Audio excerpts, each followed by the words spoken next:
Bonjour à toutes, bonjour à tous et merci de votre fidélité. C'est avec un immense bonheur que nous vous retrouvons sur le plateau de France 2 dans cette émission de Sagesse bouddhiste pour la suite du documentaire consacré au bouddhisme en Mongolie. Nous avons pu voir la semaine dernière de quelle manière le renouveau religieux s'était opéré dans ce pays après l'ouverture démocratique dans les années 1990. Je vous propose de poursuivre cette enquête historique à travers notamment le parcours et la personnalité de Bat Batar, le lama qui nous sert de guide dans ce retour aux sources du bouddhisme. Regardons dès à présent ce film signé Christophe Boula.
Mon père était mécanicien.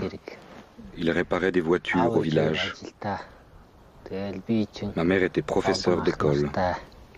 Mes parents travaillaient tous les jours. Je suis entré à l'école secondaire à 8 ans. C'était l'école obligatoire de la Rangai.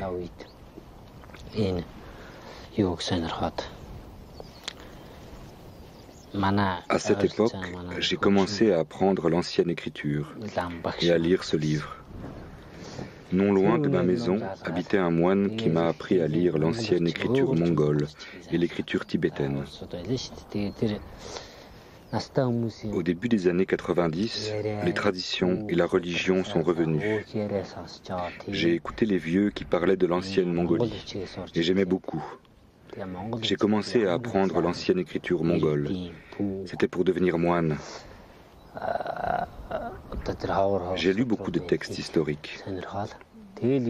Jusqu'à maintenant, j'ai appris beaucoup grâce au bouddhisme. Mon esprit s'est élargi. Je veux que le bouddhisme perdure en Mongolie pour que mon fils puisse avoir cet héritage. J'aime venir ici, sur les ruines du monastère. C'est notre lien avec le passé.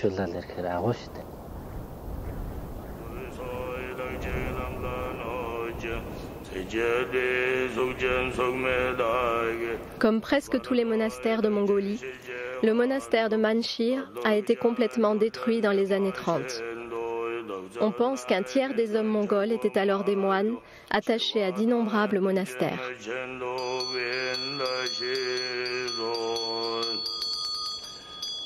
Au moment des persécutions en 1937, 50 000 moines furent exécutés et les autres redevinrent nomades, cachant leurs trésors et leur savoir jusqu'en 1990.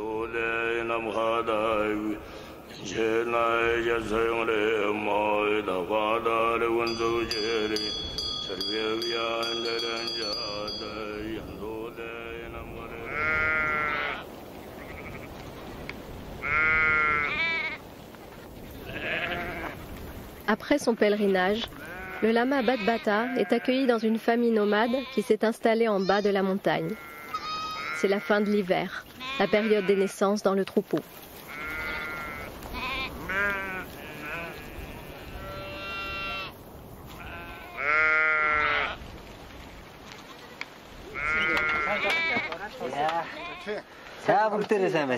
Bonjour, ça va bien? Oui, ça va. C'est une belle année et il fait beau.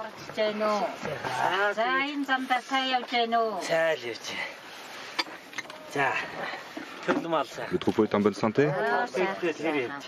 Oui, ça va bien, ça va bien. C'est un honneur de recevoir un lama chez nous.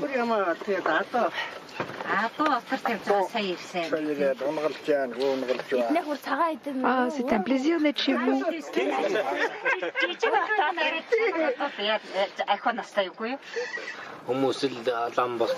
Quand le bouddhisme est revenu en Mongolie, les moines âgés ont voulu transmettre les traditions du bouddhisme mongol à leurs étudiants. Certains moines avaient caché des livres du temps du communisme. Ils ont donné ces livres à leurs meilleurs étudiants. Maintenant, ces étudiants sont des moines adultes et ils perpétuent le bouddhisme mongol. Oui, maintenant tout est ouvert. Certaines familles aussi avaient caché dans leur yourte des objets sacrés et des textes de prière. Moi et mon mari, nous ne connaissons pas bien le bouddhisme. Avant, tout ce qui concernait la religion était interdit. Mais depuis le renouveau, je suis devenue très religieuse. Mon maître travaillait comme gardien de nuit. Ça lui permettait de mémoriser les textes. C'était un très bon travail à l'époque pour les moines clandestins.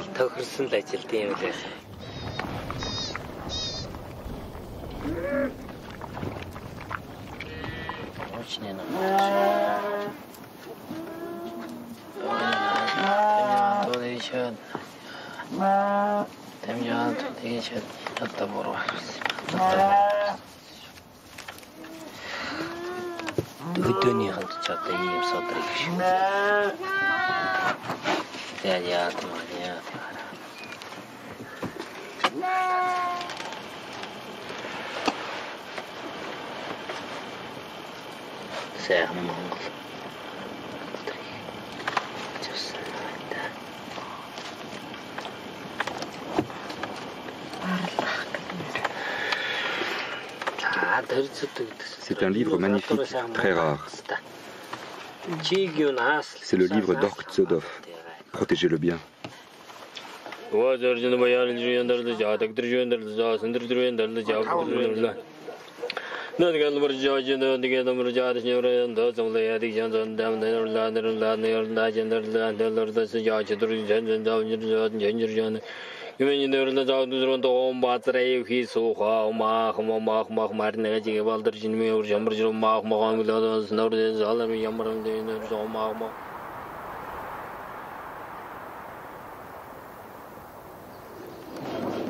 De retour à Ulaanbaatar après son long voyage, Batbatar reprend ses activités au monastère de Dashcholin.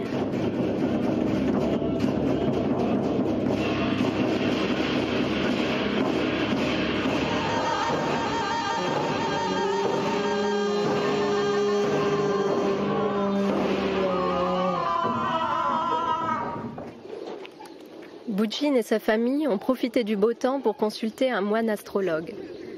C'est un moment particulier qui permet aussi de renforcer les liens familiaux pour l'année à venir. J'ai besoin d'informations sur vous.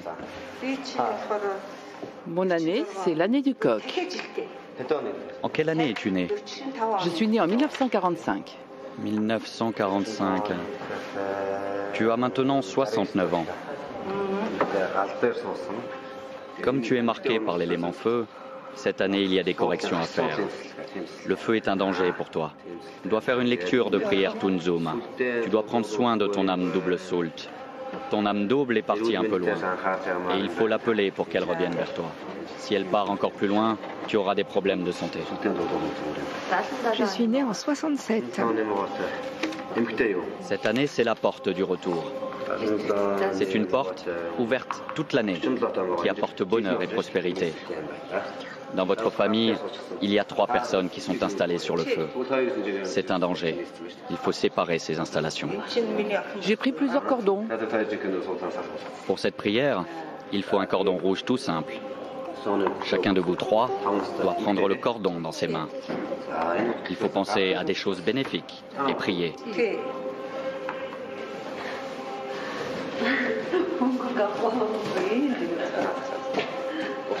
Oui, et ensuite je coupe le cordon.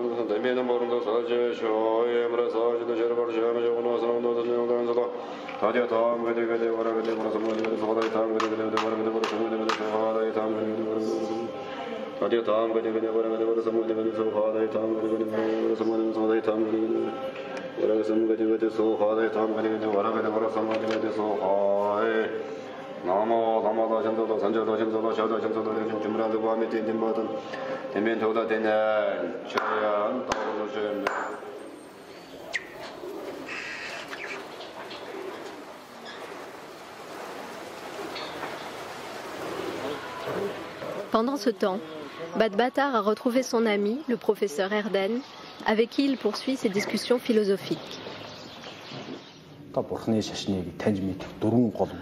La notion d'impermanence est un concept fondamental de la religion bouddhiste. Elle fait partie des 4 conceptions essentielles, les 4 sceaux du Dharma. 1. Toute réalité est impermanente. 2. Toute réalité est sans substance. 3. Toute réalité est souffrance. 4.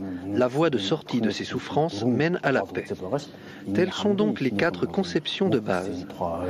Pour comprendre l'impermanence, il est utile de répondre à la question suivante.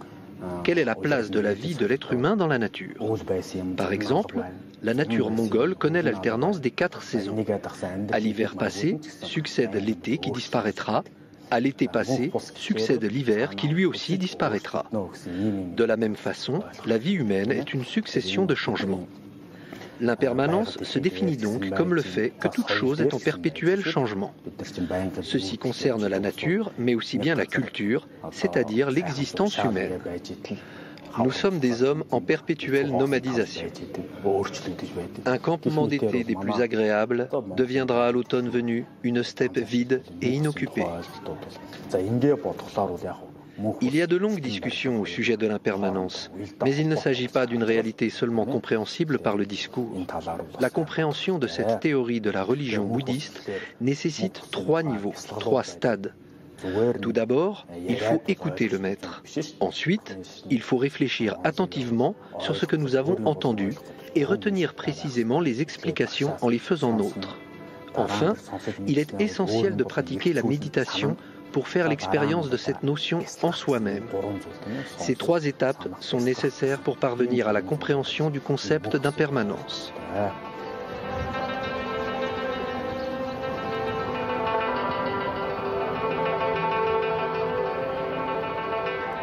Bad Bhattar trouve dans les leçons d'Erden un écho à ses recherches historiques sur le bouddhisme mongol, marqué par les cycles de destruction et de renouveau. Cette acceptation de l'impermanence des choses permet à ce bouddhisme si particulier et attachant de se tourner vers le futur. En témoigne le succès du culte de Maitreya, le Bouddha à venir, sculpté par Zanabazar. Le projet d'une immense statue dominant un centre religieux bouddhiste est actuellement en cours non loin d'Oulan-Bator.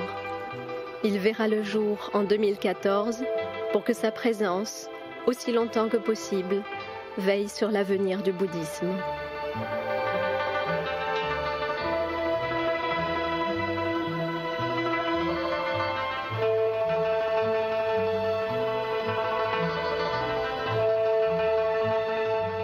Notre émission s'achève. Avant de nous quitter, voici un très bel ouvrage d'Emmanuel Michel que nous vous recommandons. Tibet-Mongolie, grand récit de voyageurs sur les routes interdites aux éditions Editis. Avec le regard et les écrits des plus grands explorateurs, l'auteur, qui est aussi peintre et ethnographe, met en scène les plus belles contrées de la Mongolie en nous donnant à voir l'homme dans son quotidien avec sa culture et ses rites. C'est la fin de notre émission. Vous pouvez la revoir pendant toute une semaine sur le site internet de France 2 en consultant plus.fr. Merci à tous de votre fidélité. Je vous souhaite une très très belle journée. À la semaine prochaine.